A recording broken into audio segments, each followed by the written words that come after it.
Doctor Baba Saheb Ambedkar open university.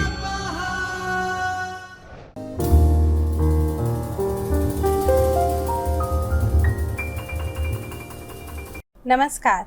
Doctor बाबा Saheb Ambedkar open university की ओर से आयोजित इस आभासी व्याख्यानमाला में आप सभी का बहुत बहुत स्वागत है। बीए तृतीय वर्ष के छात्रों के लिए जो 8वां प्रश्न पत्र निर्धारित है, आधुनिक भारतीय साहित्य, नवजागरण और राष्ट्रीय आंदोलन 2, उस पर हम चर्चा कर रहे हैं। उसके पहले ब्लॉक पश्चिमांचलीय साहित्य की पहली इकाई है मराठी साहित्य, उस पर हमने पिछले व्याख्यान में चर्चा की थी। आज उसी चर्चा को हम आगे बढ़ाते हैं। पिछले व्याख्यान में हमने चर्चा की थी कि क्या पृष्ठभूमि रही जिस पर कि नवजागरण आया और राष्ट्रीय आंदोलन से जुड़ा हुआ, उसकी पिछली क्या स्थिति रही थी, पृष्ठभूमि क्या रही थी। और आज हम चर्चा करेंगे। हमने उसमें ये भी चर्चा की थी कि सामाजिक सुधार आंदोलन किस तरह से शुरू हुए। आज हम कुछ खास जो वहाँ के समाज सुधारक हैं महाराष्ट्र के, और उनका जो समाज सुधार आंदोलन है उसके विषय में थोड़ी सी चर्चा करेंगे। आइए हम इस इकाई का मुख्य उद्देश्य क्या है वो देखें। महाराष्ट्र में हुए जो प्रमुख समाज सुधार आंदोलन है और उनके जो पुरस्कर्ता हैं यानी उनको चलाने वाले हैं, उनका संक्षिप्त परिचय हम यहाँ पर जानेंगे।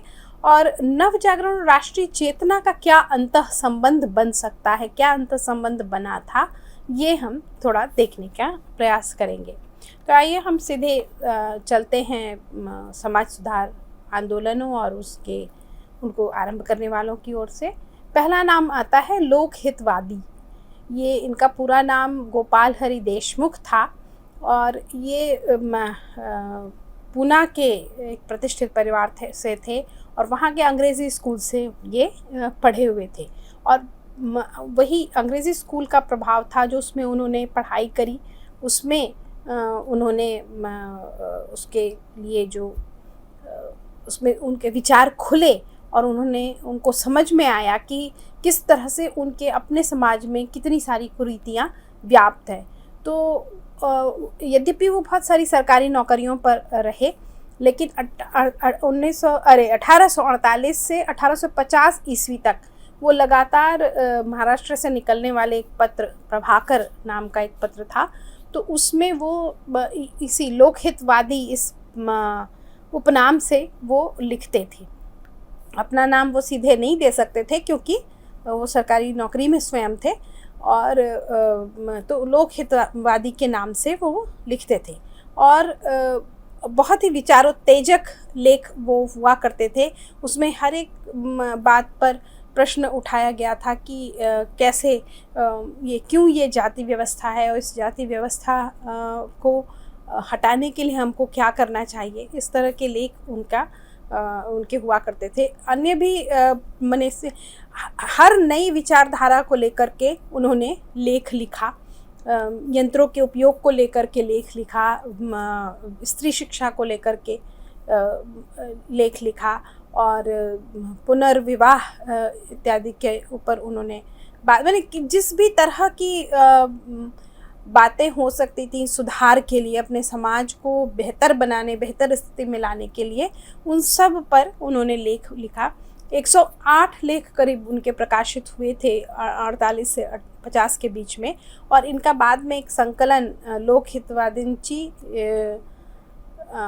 शतपत्रे इस प्रकार नाम से वो प्रकाशित भी हुआ है, उनका संग्रह पूरा, और जिसमें उन्होंने लगातार बात की अपने समाज को सुधारने के लिए और किस प्रकार उनको करना, उसको बेहतर बनाना चाहिए। और इसके लिए काफ़ी प्रयत्न, लेख तो लिखते ही थे, विचार भूमि तो तैयार करते ही थे, साथ ही वो व्यवहारिक रूप से भी इन चीज़ों को करने के लिए का प्रयत्न करते थे। तो इस तरह से ये गोपाल हरि देशमुख पहले वहाँ के महाराष्ट्र के समाज सुधारक कहे जा सकते हैं, जो कि लोकहितवादी इस नाम से ज़्यादा प्रसिद्ध हैं। लेकिन जो सबसे महत्वपूर्ण समाज सुधारक कहे जाते हैं महाराष्ट्र के, वो महात्मा ज्योतिबा फुले।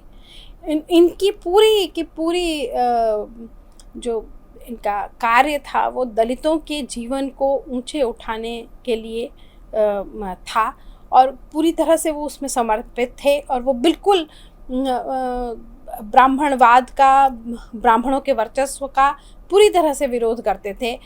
उन्होंने महाराष्ट्र के सभी समाज सुधारकों की एक ये खास बात रही है कि उन्होंने अपने को, जो भक्ति आंदोलन 14वीं-15वीं शताब्दी का था, तो उससे अपने आप को जोड़ा है और वो आगे लेके आए हैं। मैंने उन बातों को लेकर के वो चले थे, उन संतों पर वो विश्वास करते थे।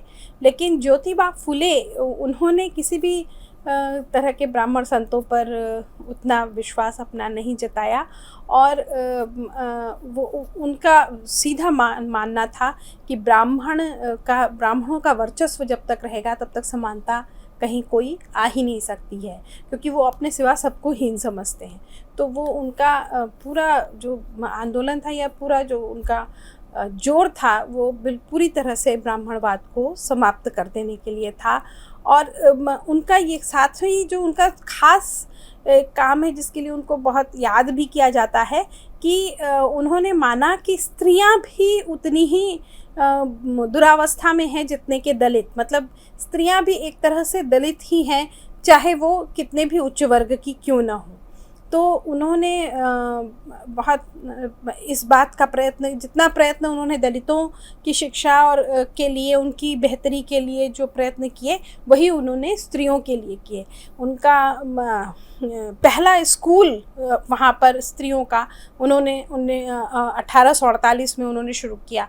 और निश्चित रूप से लड़कियों को कोई पुरुष नहीं पढ़ा सकता, एक स्त्री को ही पढ़ाना पड़ेगा। तो उन्होंने अपनी पत्नी सावित्रीबाई फुले जी को इसके लिए तैयार किया। उन्होंने घर में उनको शिक्षा दी, और फिर वो शिक्षिका के तौर पर उस पाठशाला में जा कर के उन्होंने ये शुरू किया लड़कियों को पढ़ाना।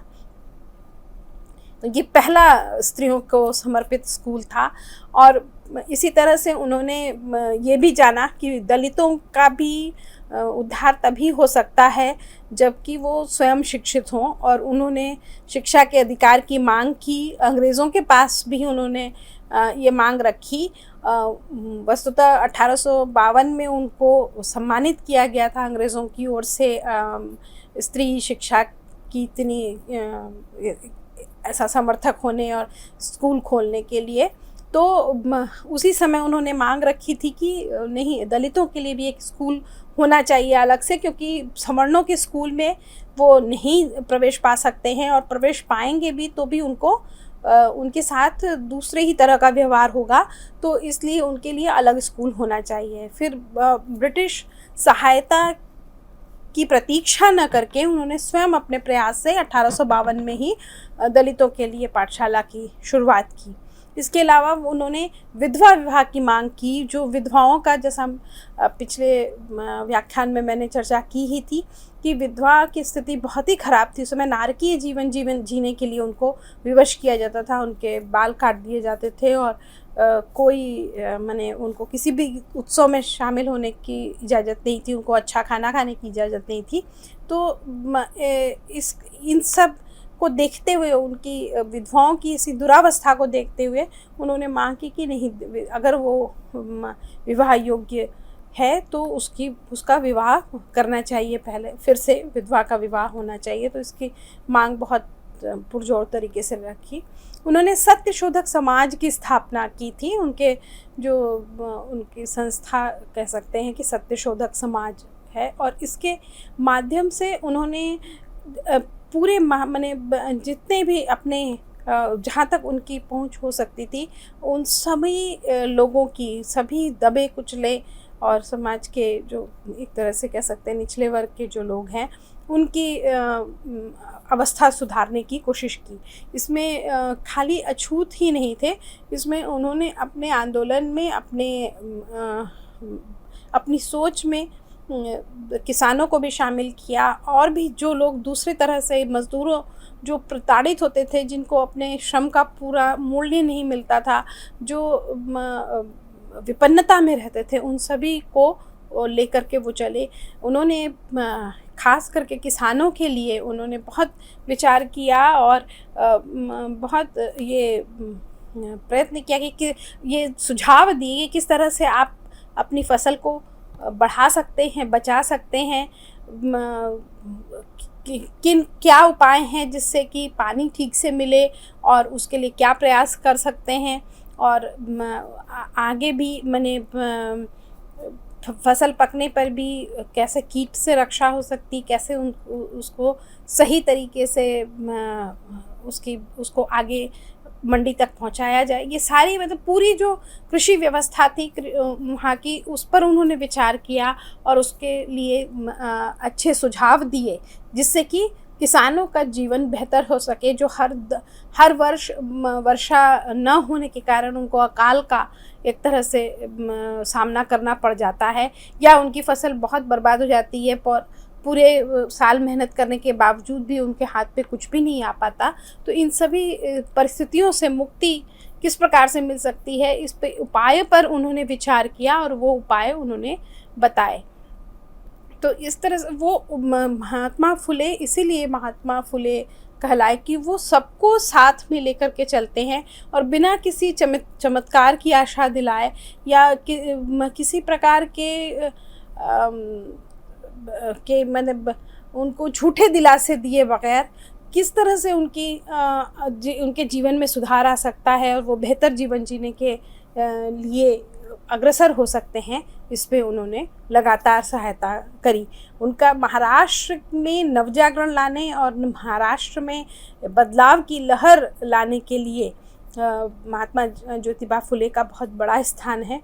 उनका जो काम उन्होंने स्त्री पाठशाला और दलित पाठशाला खोल करके किया और जिसके कारण आगे चल करके परिवर्तन की का आधार तैयार हुआ, वो अप्रतिम है और ऐसा पहला है, पायनियर है अपने इसमें। अगले जो महत्वपूर्ण हैं समाज सुधारक महादेव गोविंद रानाडे, इन्होंने प्रार्थना समाज की स्थापना की। जिस प्रकार की केशव चंद्र ने बंगाल में ब्रह्म समाज की स्थापना की थी, तो उसी के तर्ज पर, उसी की तरह से उन्होंने प्रार्थना समाज की स्थापना की। इनका जो खास काम था वो था कि उन्होंने भारतीय दृष्टि से पूरे इकोनॉमिक्स का, उस समय की जो का अर्थतंत्र था, उस समय की जो अर्थव्यवस्था थी, उसका बारीकी से अध्ययन किया और समझा कि कहाँ किस तरह से अंग्रेज़ चालाकी करके और हमसे ही कच्चा माल लेते हैं और हम पर ही उसका उत्पाद थोप रहे हैं और भारतीय पारंपरिक जो कलाएं हैं, भारतीय पारंपरिक जो अर्थव्यवस्था है, उसको तोड़ रहे हैं। इसको समझने का सबसे पहला जो प्रयत्न किया ये रानाडे ने किया और इसको उजागर किया, सामने लाया। और उसके बाद दूसरा जो उनका महत्वपूर्ण काम था कि उन्होंने हिंदुओं के साथ साथ मुसलमानों को भी अपने साथ जोड़ा और ये माना कि जो महाराष्ट्र की जनता है वो एक है, चाहे उसका धर्म कुछ भी हो, और उन सबको एक साथ मिलकर जब तक वो नहीं चलेंगे तब तक वो कोई बदलाव की लहर नहीं ला सकते हैं, चाहे वो सामाजिक स्तर पर हो या राजनीतिक स्तर पर हो। तो इस तरह से उन्होंने हिंदू मुस्लिम एकता की लगातार प्रयत्न किया। पुनर्विवाह के लिए भी उन्होंने बहुत प्रयत्न किया कि फिर से विवाह हो विधवाओं का, और ऐसे परित्यक्ताओं का भी, मतलब कुछ लड़कियां छोड़ दी जाती थी, उनका कोई कसूर नहीं है, लेकिन पति उस समय पत्नी प्रथा थी और पति तो बहुत कई विवाह कर सकता था, लेकिन पत्नी को एक लड़की की जो एक बार शादी हो गई तो उसकी दोबारा शादी होना पूरी तरह से असंभव था, चाहे उसका पति जीवित हो चाहे उसका पति जीवित न हो, दोनों ही स्थितियों में। तो उन्होंने इससे और दोनों ही स्थितियों में स्त्री को एक दुखद नरकीय जीवन जीना पड़ता था। भले ही पति उसका जीवित है, लेकिन अगर उसको छोड़ दिया गया है तो उसका बेहद मुश्किल जीवन हो जाता था।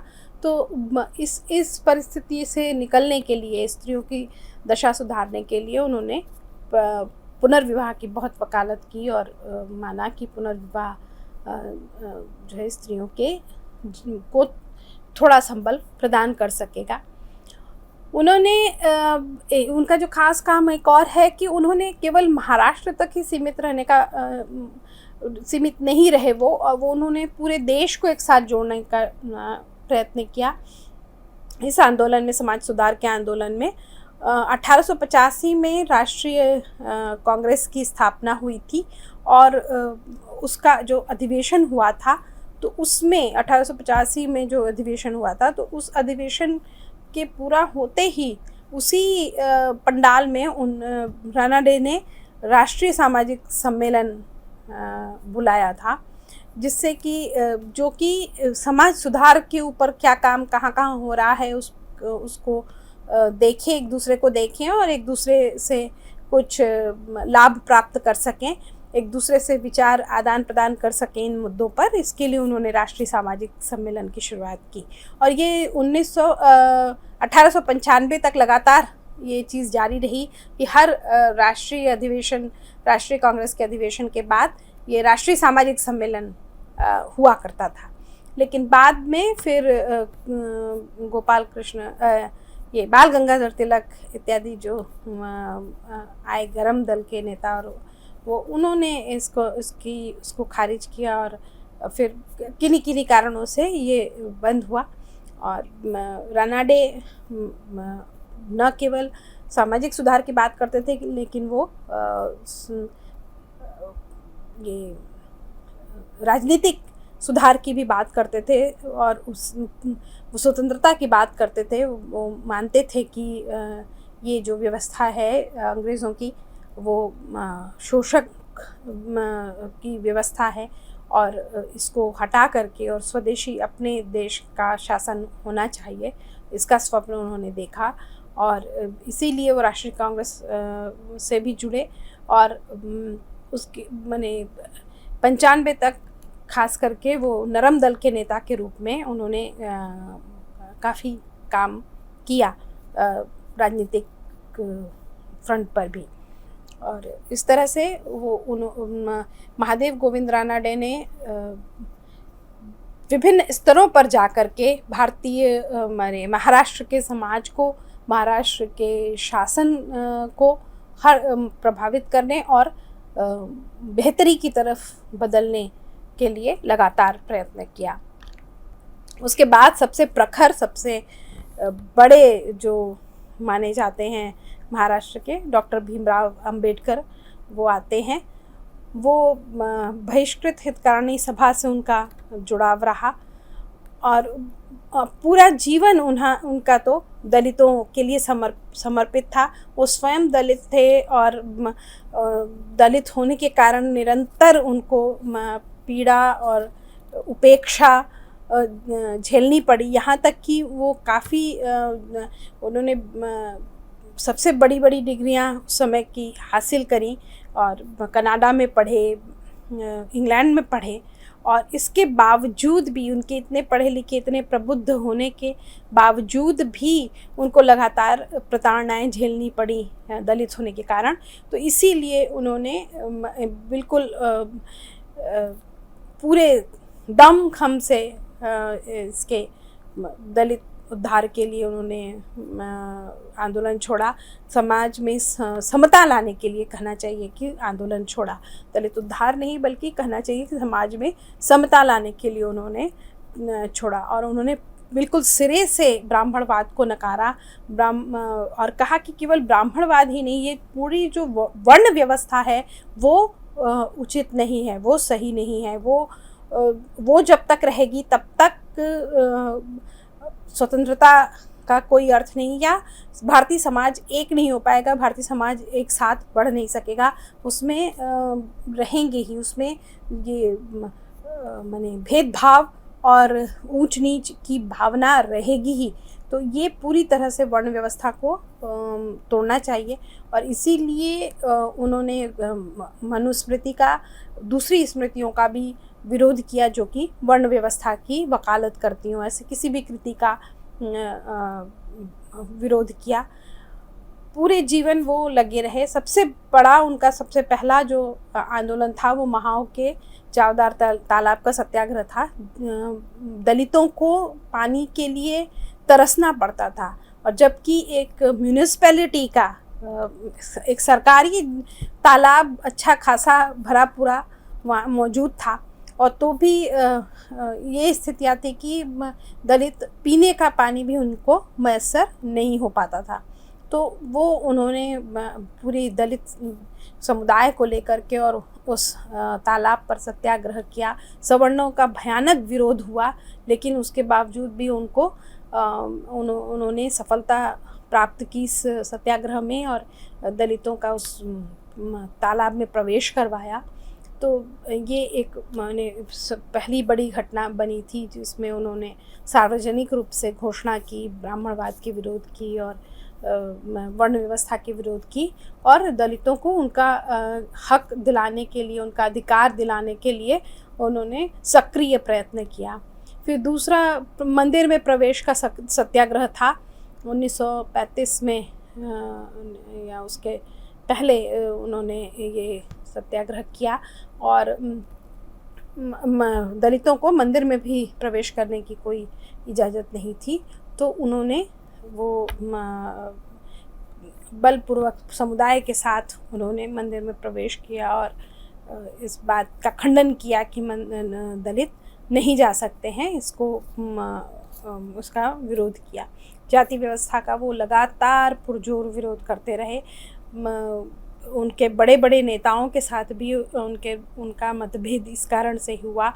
वो गांधी जी के साथ भी वो बहस कर सकते थे कि यद्यपि गांधी जी स्वयं अस्पृश्यता आंदोलन चला रहे थे, या वो स्वयं हरिजनों के या दलितों के उद्धार के लिए प्रयत्नशील थे, और लेकिन तब भी अम्बेडकर का मानना था कि कहीं ना कहीं वो कंप्रोमाइज़ करते हैं। गांधी जी कहीं ना कहीं वो इस वर्ण व्यवस्था को प्रश्रय देते हैं, और वस्तुतः पूर्ण उन्मूलन की ओर उनका कोई ध्यान नहीं है। और इसी से उनका विरोध था गांधी जी के साथ अम्बेडकर का। और वो लगातार ये कहते रहे कि नहीं, समानता माने पूर्ण समानता होनी चाहिए। समाज का कोई भी वर्ग अलग थलग या किसी भी कारण से उसको माने उसके साथ इस तरह का व्यवहार नहीं होना चाहिए, जैसा कि दलितों के साथ, जैसा कि अछूतों के साथ होता है। तो और ये सबके लिए सही है, सब समान होने चाहिए, और वर्ण व्यवस्था पूरी तरह से ख़त्म होनी चाहिए। किसी भी व्यक्ति की प्रतिष्ठा का आधार उसका जन्म नहीं, उसका कर्म होना चाहिए। उसका ज्ञान, उसका कर्म किस प्रकार का है, उसके आधार पर, उसकी योग्यता के आधार पर उसका स्थान तय होना चाहिए, न कि उसके आकस्मिक जन्म के आधार पर। तो इसको लेकर के उन्होंने बहुत इस पर जोर डाला और आंदोलन किए, और उन्होंने बराबर इस बात को बताया कि कोई भी बदलाव या कोई भी जो सकारात्मक परिवर्तन हो सकता है वो शिक्षा के माध्यम से ही हो सकता है। तो इसलिए उन्होंने अपने साथियों को, अपने दलित साथियों को लगातार और पूरी तरह से पढ़ने के लिए प्रेरित किया, और कहा कि शिक्षा प्राप्त करो, सही तरीके से शिक्षा प्राप्त करो, पूरी लगन और पूरे परिश्रम से शिक्षा प्राप्त करो, और जिससे कि वही एक माध्यम है जिससे कि वो उबर सकते हैं। जब जानेंगे तब सही और गलत में फ़र्क कर पाएंगे, जब जानेंगे तब उसका विरोध किस प्रकार करना है यही जान पाएंगे। तो उन्होंने लगातार शिक्षा की वकालत करी, और दलितों के आत्मसम्मान के लिए, दलितों के को बराबरी का दर्जा दिलाने के लिए वो अपने जीवन पर्यंत वो प्रयत्नशील रहे। मुख्य रूप से ये हैं ये है। उसके अलावा भी बीच बीच में बहुत सारे आंदोलन हुए और बहुत सारे लोग आए जिन्होंने इसमें योगदान किया। उन सब की चर्चा हम नहीं कर रहे हैं, आप अपनी अभिरुचि से पढ़ सकते हैं। अब हम थोड़ा सा देखें कि नव जागरण, राष्ट्रीय चेतना या राष्ट्रीय आंदोलन का क्या संबंध है। तो राष्ट्रीय आंदोलन, सबसे पहली बात तो ये है कि हम किसी चीज़ का प्रयत्न तभी कर सकते हैं जब हम जानते हों कि वो है क्या। मतलब गुलामी का विरोध करने के पहले हम गुलाम है ये जानना तो ज़रूरी है। तो पहले शुरुआत में जब ईस्ट इंडिया कंपनी आई थी, उसने शुरुआत की थी या उसने राज्यों पर भी कब्ज़ा, मैंने सत्ता पर भी आ गए, तो भी भारतीयों के समझ में ये नहीं आ रहा था कि ये हमारा शोषण कर रहे हैं या ये हमको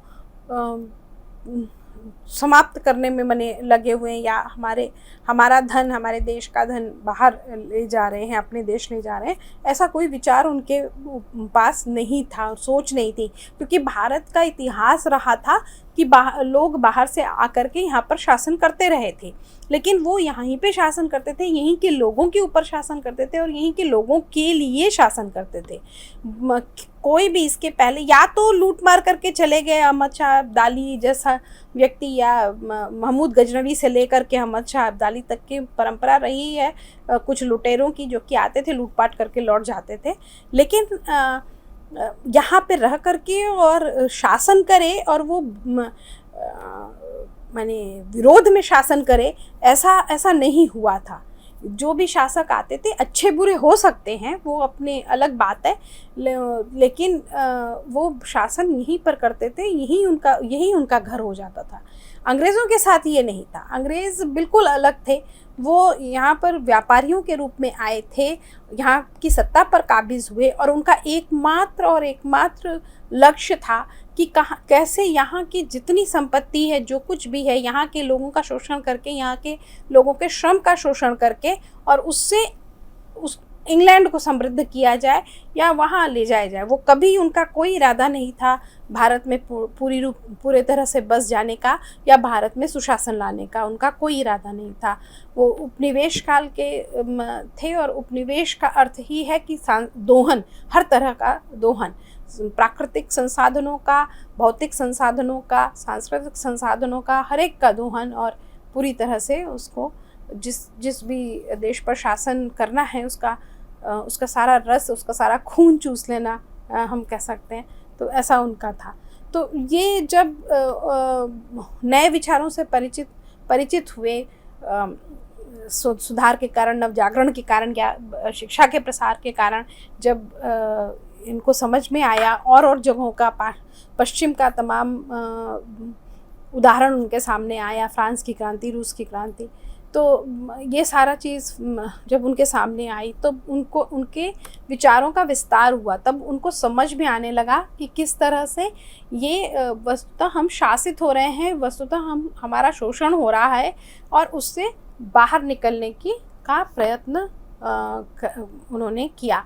इसी तरह से संकीर्णता का नाश हुआ नई शिक्षा के प्रचार से ही। जो एक फंसे हुए थे, एक तरह के जो मध्ययुगीन विचारधारा में बंधे हुए एक घेरे में वो घूम रहे थे, वो उस संकीर्णता का नाश हुआ, जातिवाद की संकीर्णता का नाश हुआ। सबको एक साथ ले करके तभी राष्ट्रीय आंदोलन में तभी सफल हुआ जब सब शामिल हुए। तो सबको साथ लेकर के चलने का जो विचार हुआ और अपने आत्मविस्तार हुआ और वो इसके कारण हुआ, माने नवजागरण के कारण ही हुआ।